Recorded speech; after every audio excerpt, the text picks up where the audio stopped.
Po sūnaus Kristupo gimimo dainininkė Natalija Bunkė skysčių dietos pagalba atsikratė beveik 10 kilogramų. Kojos, rankos kaip šakaliukai, užpakalio ir krūtinės beveik nesimato. Maža to, dainininkė su grupės merginomis kone kas vakarą aktyviai sportuoja klube. Kodėl Natalija tokia liekna? Gal ji visai nebevalgo, badauja? O gal susirgo anoreksija? 20 amžiaus liga nusinešusia ne vienos manekenės gyvybę.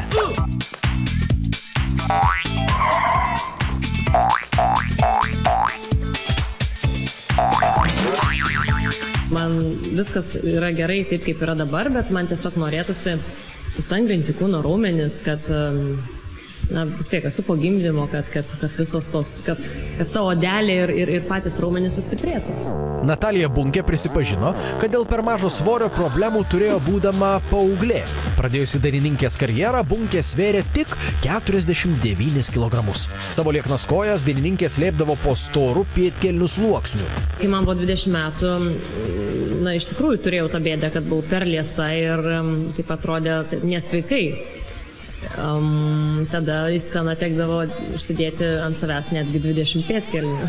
Tokia liekna buvau ne dėl dietų ar badavimo. Mano lieknumas įgimtas, paaiškino dainininkė. 49 kilogramai. Labai mažai, mano ūgis 1,72 m, tai aš valgiau viską, aš galėdavau per kartą suvalgyti 4 cepelinus ir man tai neatrodė problema. Po gimdymo 9 dienas gėrusi tik skysčius, Natalija atskleidė, jog šiandien ji maitinasi normaliai. Tiesa, prie įprastos mitybos dainininkė grįžo ne iš karto, palaipsniui, ir valgė ji ne viską. Pradėjo nuo košelių, tyrelių ir sriubų. Po tokios dietos sukirsti garuojantį kepsnį tolygu savižudybei, sako dainininkė. Jeigu kepsniukas valgyčiau iš karto, tai taip ir galėčiau atgulti truputėlį. Reikia labai po truputėlį grįžti prie maisto ir nevalgyti kažkokių keptos mėsos, pavyzdžiui, kad nesuvalgyt. Pradėjau nuo košių ir taip po truputį ir grįžau. Šiandien Natalija maistą renkasi kruopščiai pagal mitybos specialisto sudarytą programą. Taip pat pradėjo sportuoti. Sporto salėje Natalija lieja prakaitą, kad ateinančią vasarą galėtų džiaugtis tobulomis kūno formomis. Po treniruotės Natalija su merginomis velkasi bikinius ir keliauja į baseiną. Neribotą metinį abonementą Natalijai, Diletai bei Egliai dovanojo vieno sporto klubo vadovas. Pasitelkti žinomus veidus reklamuoti prekes ar paslaugas labai populiaru.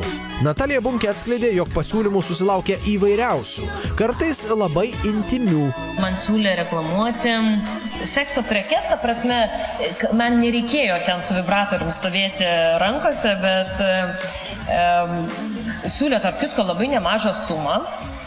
Bet man reikėjo tiesiog pasakyti, kad tai nėra blogai, užeikit, ta prasme, pažiūrėkit. Reklamuoti sekso prekių Natalija Bunkė nesutiko. Už jokius pinigus. Aišku, kad aš atsisakiau. O kodėl? Man gėda. Man gėda. Ne dėl to, tiesiog man tai nepriimtina, nežinau. Tai, man atrodo, toksai dalykas, jeigu tau to reikia, tai tu ir užeisi. Jeigu dabar čia, nuo to, kad aš pasakysiu, kad užeikit, tai tikrai žmonės dėl to neis. Praėjusią savaitę Natalija Bunkė sulaukė dar vieno įdomaus pasiūlymo. Šįsyk neintimaus. Natalijai paskambinę žmogus pasiūlė pilotuoti lėktuvą. Ar sugebės Natalija Bunkė su juo pakilti į dangų, o vėliau nutupdyti? Natalija savo sugebėjimais neabejojo. Aišku, sugebės. Ar nenorėtumėt kartu su merginomis paskraidyti? Aš iš pradžių supratau, kad tai yra tikras lėktuvas ir galvoju, tai klausykit, kaip gali būti, kad man duos dabar pilotuoti lėktuvą? Tikrą lėktuvą pakelti ir nuleis, o jeigu kas atsitiks? Ką daryti, ar sutikti? Ar sugebėsiu suvaldyti 1000 tonų sveriantį lainerį? Natalija nutarė pasikonsultuoti su savo sutuoktiniu Danieliumi Bunkumi. Pasakiau vyrui, tai vyras sako, ne, čia turbūt ne tai, čia sako, turbūt kalba apie simuliatorius, taip? Linkime jums gero skrydžio, tuoj pakelsim. 3, 4. Į dangų, gerą ant sparnų pakilk, į dangų. Natalija suprato, tai netikras lėktuvas, bet labai panašus. Iš vidaus visiškai nesiskiria nuo tikro Boeingo. Ir mygtukai, ir jungikliai, ir davikliai, viskas tikra. Skiriasi tik piloto kabinos išorė. Čia taip pat yra reali kabina, ta prasme, jinai yra būtent tokia pati.